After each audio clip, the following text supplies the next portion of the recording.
오늘 우리가 이 한 주 말씀을 묵상하는 것처럼 주님은 십자가 사건을 앞두고 먼저 기도하셨고 또 제자들을 또 배신하셨지만 끝까지 십자가의 길을 걸어가셨습니다. 그것이 하나님의 구원의 계획이고 어제 저녁 우리가 말씀을 보았던 것처럼 십자가에서 자신이 내어주시며 죽으시기까지 다 이루셨습니다. 우리를 위한 구원의 사건을 다 이루심을 보게 됩니다. 그리고 오늘 이제 주신 말씀과 같이 이제 십자가에서 죽으신 예수님은 이제 무덤에 묻히게 됩니다. 이제 오늘 말씀에 보면 이제 주님을 장례하는 한 제자의 이야기가 기록되어져 있습니다. 이 사람은 그동안은 유대인들이 두려워서 자기가 제자인 것을 드러내지 않았지만 주님의 죽으심을 보고 주님의 돌아가시는 그 모습을 보고 십자가의 죽음을 보고 이제는 온전한 믿음, 굳건한 믿음으로 오히려 자기가 제자임을 밝히 드러내며 예수님의 장례를 치르게 됩니다. 자, 오늘 본문 57절, 58절을 다시 한번 같이 읽도록 하겠습니다. 57절, 58절 말씀입니다. 저물었을 때에 아리마대의 부자 요셉이라 하는 사람이 왔으니 그도 예수의 제자라. 빌라도에게 가서 예수의 시체를 달라 하니 이에 빌라도가 내주라 명령하거늘. 아멘. 자, 이와 동일한 본문인 요한복음에서는 바로 이 사람 아리마대 요셉에 대해서 이렇게 말씀하고 있습니다. 요한복음 19장 38절입니다. 아리마다 사람 요셉은 예수의 제자이나 유대인이 두려워 그것을 숨기더니 2일 후에 빌라도에게 예수의 시체를 가져가기를 구하매 빌라도가 허락하는지라. 이에 가서 예수의 시체를 가져가니라. 그리고 이에 장사했다 말씀하고 있습니다. 자, 아리마대 요셉, 예수님이 십자가에 달려 돌아가시기 이전 살아계실 때는 그도 예수님의 제자, 예수님을 따르는 자였습니다. 여기서 예수님의 제자라는 것은요, 우리는 예수님의 제자하면 12명의 제자만 기억하지만 예수님은 그보다 더 많은 제자들이 있습니다. 신학적으로 그들을 예수의 제자군이라고, 즉 무리들이라고 성경에도 나오죠. 다 예수님의 제자라 할 수 있는 겁니다. 12명은 완전 측근 제자이죠. 물론 측근 중에서도 항상 같이 갔던 세 사람, 베드로와 야고보와 요한 같은 경우는 완전 친밀한 제자이지만 보통은 12명의 제자입니다. 측근 제자이고 그 외에도 오늘도 성경에 나오지만 예수님의 무덤까지 찾아갔던 막달라 마리아이든지 그런 다른 마리아들, 그들은 여성 제자라 할 수 있고요. 예수님이 선교, 복음을 전하게 하시려고 70명 제자 파송한 적이 또 있지 않았습니까? 70명이 어디서 났겠습니까? 그들도 예수님을 따라다니는 제자였다. 그리고 나중에 예수님이 부활하실 때 보면 그 부활하시는 그 자리에 500여 명의 형제들도 있었다. 그들도 다 예수님의 제자이고, 그리고 마가의 다락방, 성령 충만한 초대교회 성령 충만의 오순절 성령 사건을 경험한 120명의 성도들, 그들도 역시 예수님의 제자다 할 수 있는 겁니다. 그러니까 12명은 항상 예수님과 동고동락하면서 함께 다녔던 사람들이고 그 주변에 항상은 아니어도 항상 예수님을 따라다니고 예수님의 도를, 복음을 믿는 사람들, 제자들의 무리들이 항상 있었다는 거죠. 오늘 아리마대 요셉은 바로 그러한 제자라는 겁니다. 12명의 제자와 같이 자기의 생업을 다 버리고 예수를 따라다니던 12명의 측근 제자는 아니었지만 또 그렇다고 내가 예수님의 제자인 것을 밝히 드러내고 말씀은 말하지는 못하지만 그래도 은밀한 중에 예수님을 믿고 예수님을 따르는 그런 제자 가운데 하나가 아리마대 요셉이었다라는 겁니다. 자, 그러나 이제는 자기가 예수님의 제자인 것을 숨기지 않고 밝히 드러납니다. 조금 전 보았던 말씀처럼 요한복음에 나오죠. 2일 후에 예수님의 십자가에서 죽으신 그 이후에 이제는 온전히 자신이 예수님의 제자인 것을, 내 믿음을 밝히 드러냈다. 오히려 2일 후 믿는 대상, 내가 믿는 예수가 죽었으면 그것을 숨겨야 하는 것이 더 맞을 수도 있어요. 하지만 요셉은 오히려 더 담대하게 내가 예수님의 제자, 저 십자가에서 죽은 예수의 제자다, 내가 예수의 제자다, 그것을 밝히 드러내었다라는 겁니다. 이와 같이 성도들은 믿음을 지켜야 하는 겁니다. 위험한 상황이 있을지라도 때가 되면 밝히 내가 주님을 따르는 사람임을, 내가 참된 주님의 제자이고 성도인 것을, 그리스도인 것을 밝히 드러내야 하는 겁니다. 때로는 이 일로 손해를 보고 핍박을 받을지라도 우리 성도들은 끝까지 믿음을 지킬 수 있어야 합니다. 자, 이렇게 아리마대 요셉은 예수님을 장사합니다. 또한 예수님을 이렇게 장사했다. 무덤에 우리처럼 땅속에 묻는 건 아니죠. 당시 유대 풍습대로 돌로 판, 석회암지대이기 때문에 돌을 파는 것이 그래도 쉽습니다. 돌을 판 이제 동굴 무덤에 안치하게 됩니다. 예전에는 그렇게 유대인들은 그렇게 안치하는 겁니다. 그래야지 나중에 그들은 또 부활 신앙을 사실은 믿고 있거든요. 그래서 그 나중에 부활할 수 있다. 육신이 있어야 부활할 수 있다 하는 그런 의미로 시신, 뼈가 남겨진 시신이라도 그렇게 모아두는 경우가 있습니다. 근데 이렇게 예수님이 무덤에 안장되었다, 무덤에 묻히셨다는 것이 굉장히 중요한 의미가 있습니다. 왜냐하면 주님이 정말 죽으셨다 하는 것을 증거하고 있기 때문입니다. 주님이 죽으심이 왜 중요하냐? 어제도 우리가 저녁에 말씀을 보았지만 주님이 죽으셔야지만 우리가 구원을 받을 수 있습니다.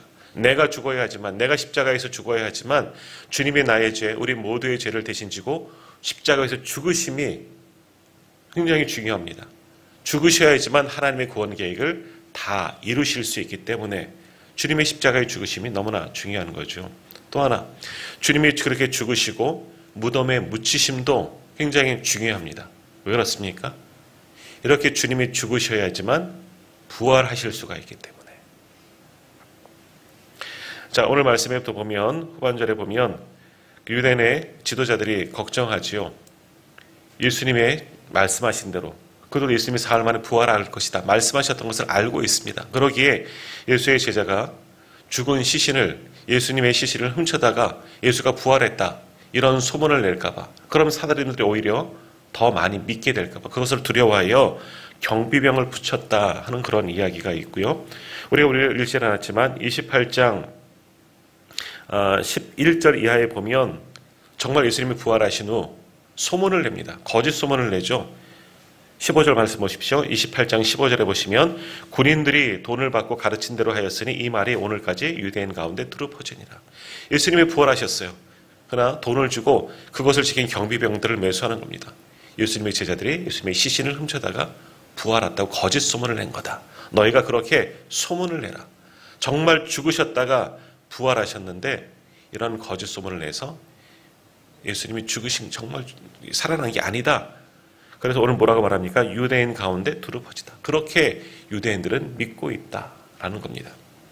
또 사도 바울도 그런 적이 있지 않습니까? 복음을 전하다가 잡혀서 돌에 맞아 거의 죽게 된 것을 성 밖에 버린 적이 있습니다. 죽은 줄 알았습니다. 그러나 그 다음날 다시 살아났어. 그건 뭐예요? 기절했다가 정말 죽은 것처럼 보여진 거죠. 그러나 정신을 차리고 다시 성 안에 들어와서 복음을 전하였다. 이 말씀처럼 어떤 이들은 예수님께서 십자가에서 완전히 죽으신 것이 아니다 라고 이야기하는 사람들도 있어요.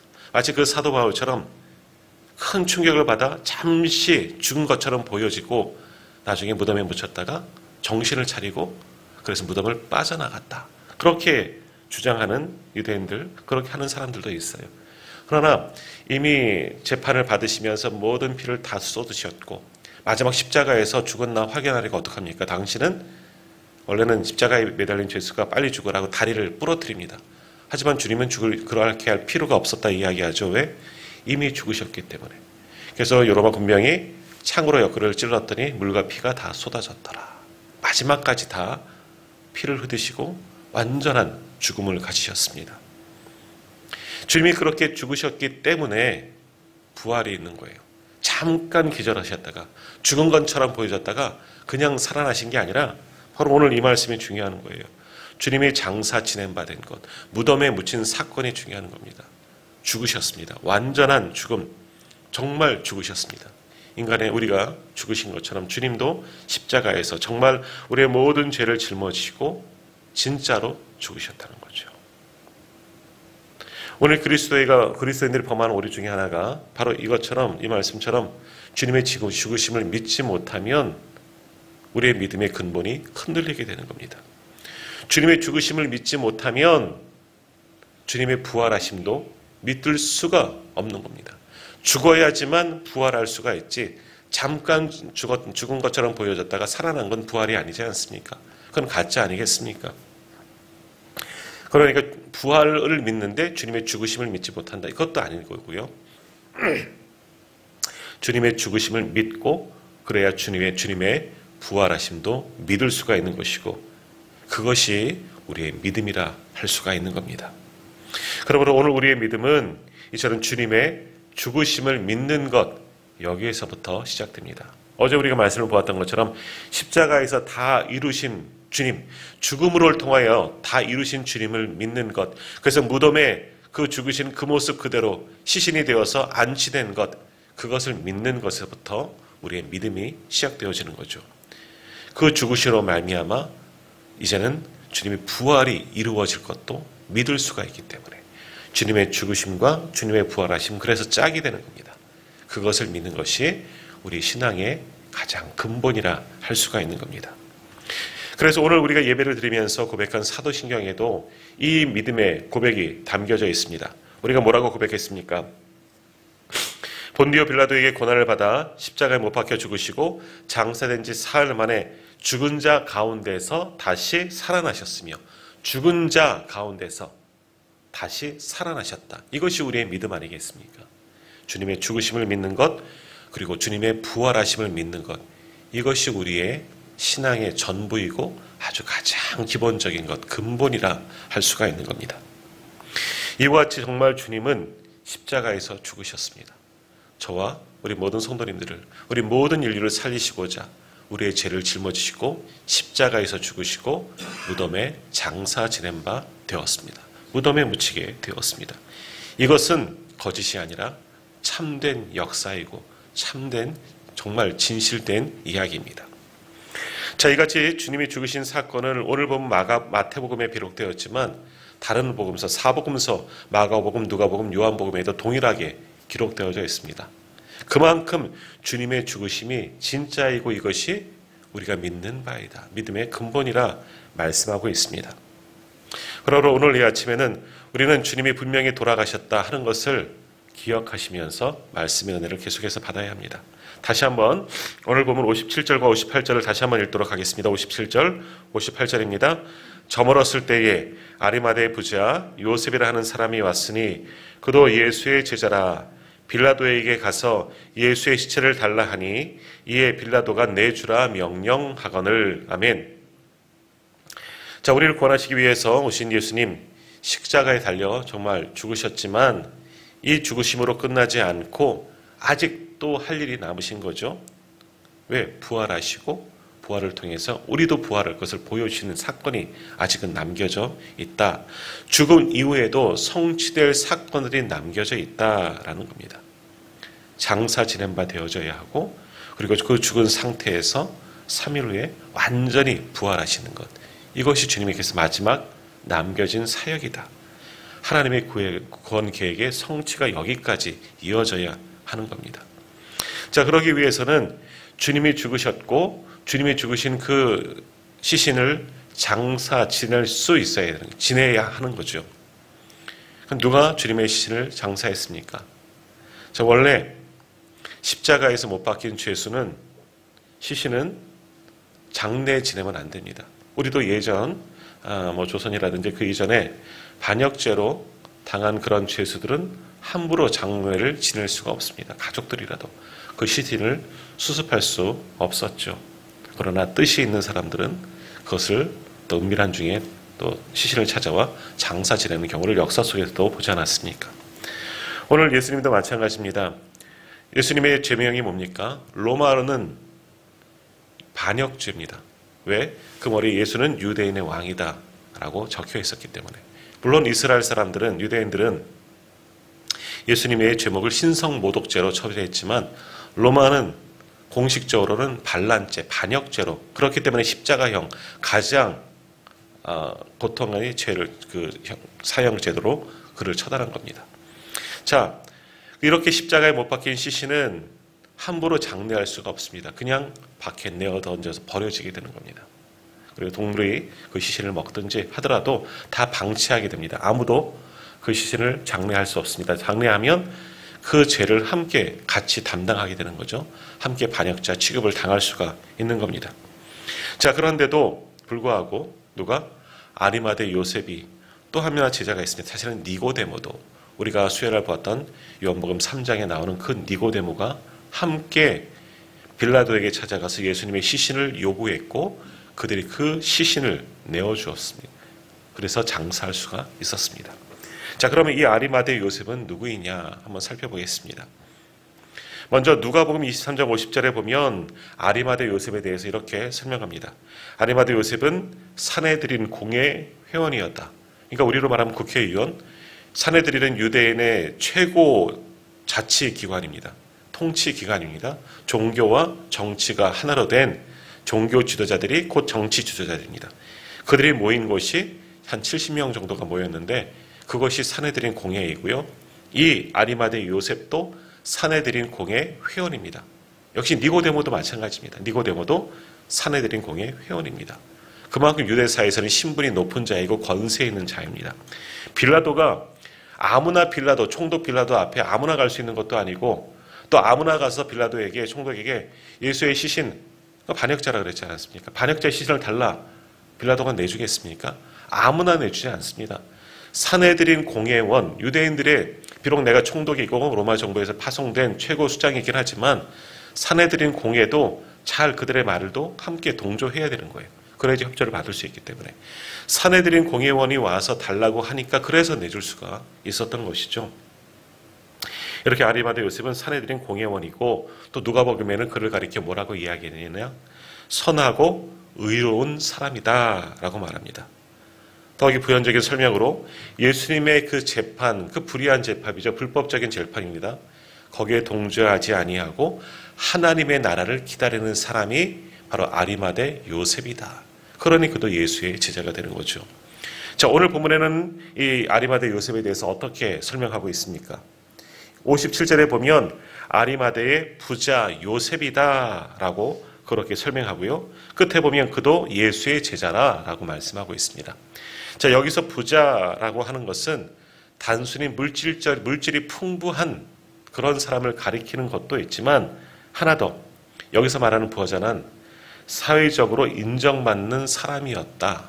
그러니까 누가복음에서 말하는 사내들인 공회원이다 하고 거의 일치하는 것이 부자다 하는 말씀이라 할 수 있습니다. 또한 마가복음에서는 이 아리마대 요셉을 뭐라고 설명하고 있느냐? 하나님의 나라를 기다리는 자이다. 누가복음과 거의 동일하죠. 그리고 또 하나 있습니다. 당돌이 빌라도에게 들어가 예수님의 시체를 요구했다. 당돌히라고 아주 담대히, 그것을 더 지나치게 용감하게 말하는 건 당돌이 예수님의 시체를 요구했다라고 표현하고 있습니다. 그러나 성경에서 동일하게 또 하나 말씀하고 있는 것은 뭐냐? 그는 유대인을 두려워하여 이전에는 제자임을 숨겼다 하는 말씀도 함께 기다리고 있습니다. 선하고 사내들인 공인이었고 사회적으로 인정받는 사람이었고 그래서 빌라도에게 당돌하게 들어가서 예수님의 시체를 요구했지만 그러나 이전에는 예수님의 제자인 것을 숨겼다. 왜? 유대인들이 두려워서. 밝히 드러나면 손해볼 것이 있기 때문에. 그러니까 요즘에 자주 말씀드린 것처럼 세상에서 포기할 수 없는 것에 한 발을 딛고 예수님에게도 한 발을 디뎠던 사람이 아리마대 요셉이었어요, 사실은. 그러나 예수님의 십자가에서 죽으심을 보고 마지막 그 발, 세상을 디뎠던 발도 예수님께 옮겼던 이가 바로 아리마대 요셉이라는 거예요. 보통 사람 같으면 예수님이 그렇게 죽으셨으면 예수를 섬겼던 그 발을 옮겨서 세상으로 뺄 겁니다. 예수님에게서 떠나겠죠. 그러나 요셉은 반대입니다. 오히려 더 믿음이 견고해지고 굳건해집니다. 담대해질 수가 있었다는 겁니다. 이전에는 예수님이 죽으시기 이전에는 이것이 내가 예수님의 제자인가 알려질까 봐 두려워했지만 오히려 그렇지 않습니다. 죽으신 이후에 불이익을 당할 수 있지만 오히려 예수님의 향한 믿음이 더욱더 견고해졌다라는 겁니다. 그러기에 아무도 하지 않은 일, 빌라도에게 가서 예수님의 시신을 달라 요구했고 그 시신을 가져다가 자신의 그 무덤에 장사 지낼 수 있었다라는 겁니다. 왜 그랬을까? 십자가에서 죽으심을 통해서 다 이루신 주님을 보고 그도 이분이 정말 하나님의 아들이셨구나 하는 것을 그런 믿음이 굳건해졌다는 거죠. 더욱이 그런 주님을 내가 이전에 살아계셨을 때 내가 온전히 섬기지 못했구나, 따르지 못했구나 하는 어찌 보면 그런 후회와 부끄러움, 그 모든 것 때문에 마지막이라도 주님에 대한 존경과 사랑하는 그 마음을 닫아 그리고 믿음을 담아 주님의 시신이라도 자신이 할 수 있는 대로 목숨을 걸고 어찌 보면 그렇게 주님을 장사할 수 있었다라는 겁니다. 다른 제자들, 사실 예수님의 측근 12명의 제자들은 다 도망쳤습니다. 어느 누구도 하나 나서서 예수님을 장례할 생각조차 하지 않았습니다. 베드로는 이미 예수님을 모른다 3번이나 부인하고 어디 갔는지도 모르겠고요. 또 가룟 유다는 예수님을 팔아넘겼고 이미 자살하지 않았습니까? 그러나 그렇게 예수님의 측근 제자들로 다 도망쳤지만 연약한 이 제자가 오히려 예수님의 죽음 사건을 경험하고 십자가 사건을 경험하고 연약함도 있었지만 그것을 불구하고 그것을 이기고 오히려 믿음이 견고해져서 주님을 이렇게 장사할 수 있었다. 이제는 두려웠던 제자가 아닙니다. 숨어있던 제자가 아니에요. 온 세상에 나는 예수의 제자다. 12명의 제자도 다 도망친 상황 가운데 나는 예수의 제자다. 너희가 십자가에 못 박은 그 예수의 남겨진 제자가 나다. 밝히 드러냈던 이가 바로 아리마대 요셉이다. 굉장한 믿음의 사람이 된 겁니다. 자, 이렇게 진정한 믿음은 결정적인 순간에 드러나는 겁니다.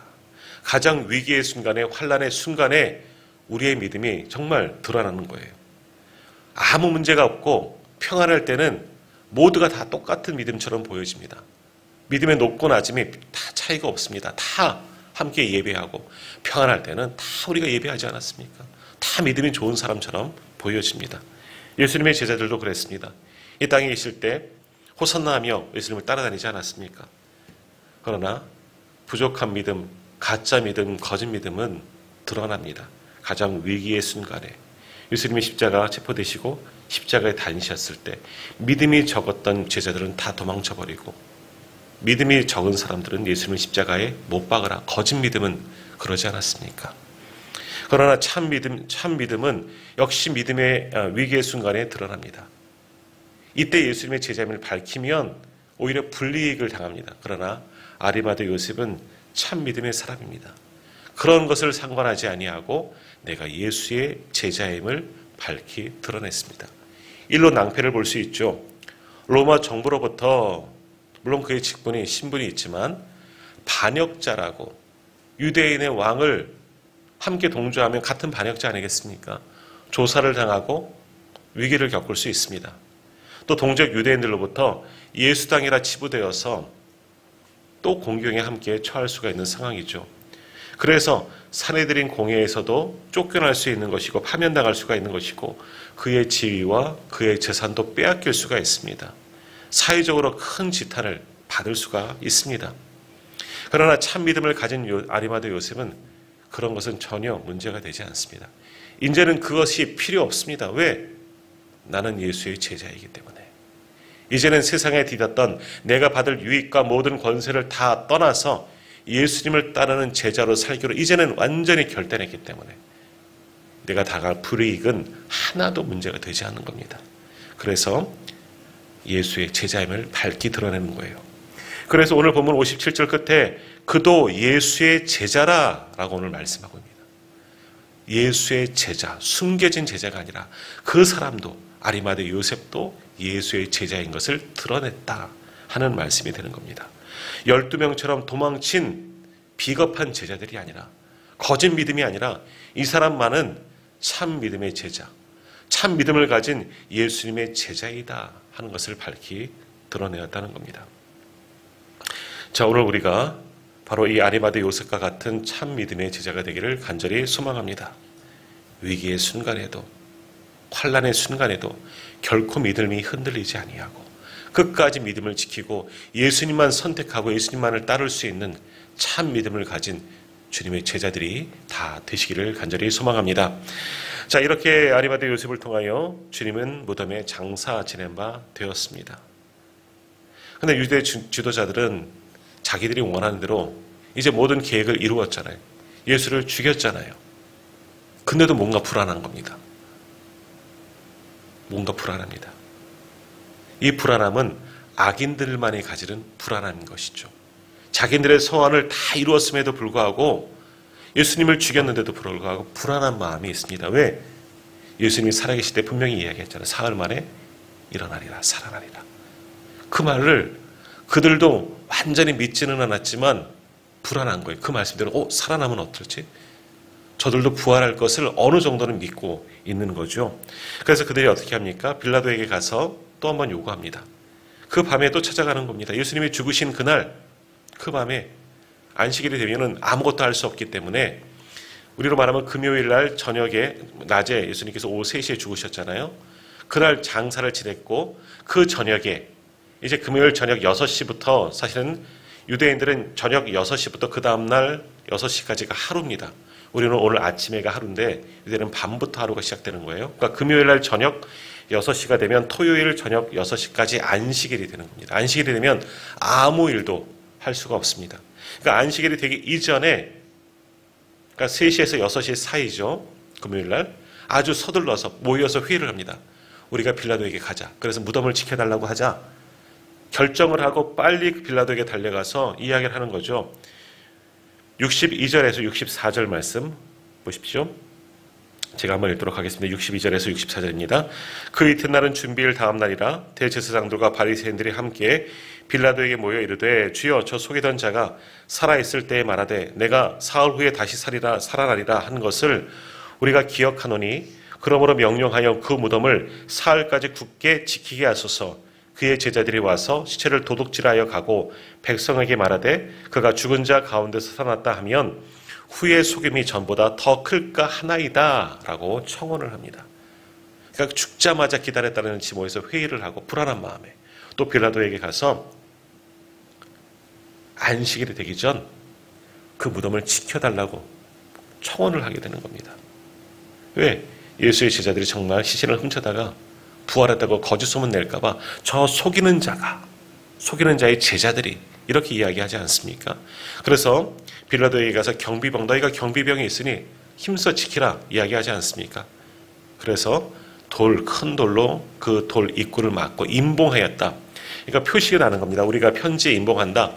딱 붙여서 도장을 꽉 찍지 않아 누가 뜯어보았나 안 했나 알 수 있도록 그렇게 무덤에 임봉을 붙이는 겁니다.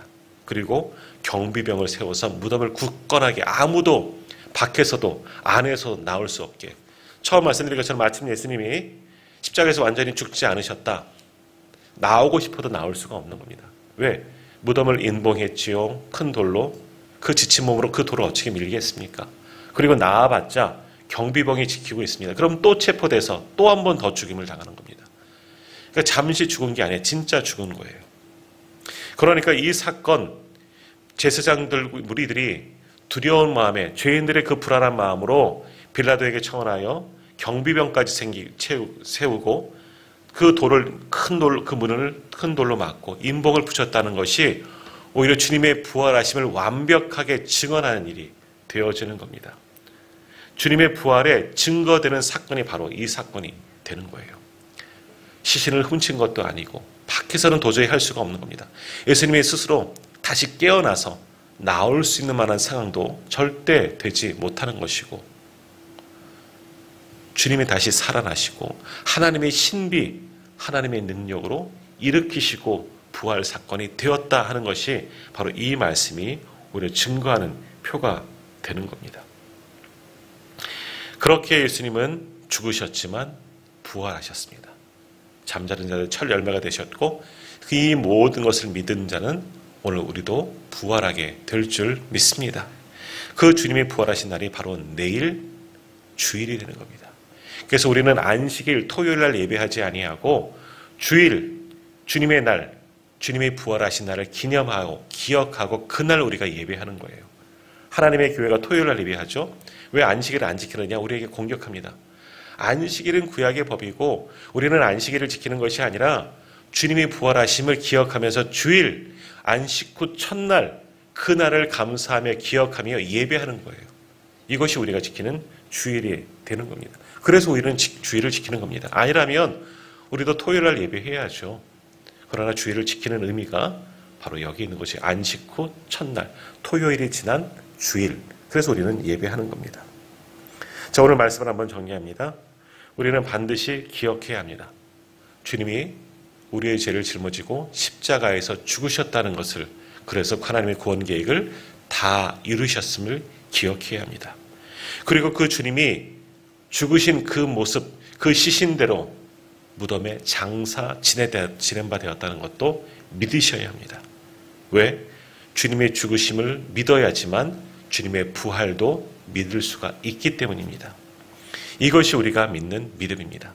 다른 믿음이 아니에요. 주님의 십자가의 죽음, 주님의 부활하심을 믿음, 이것이 우리가 믿는 기독교의 도입니다. 우리가 믿는 믿음의 실체이고 믿음의 근본이고 믿음의 전부인 겁니다. 다른 게 아닙니다.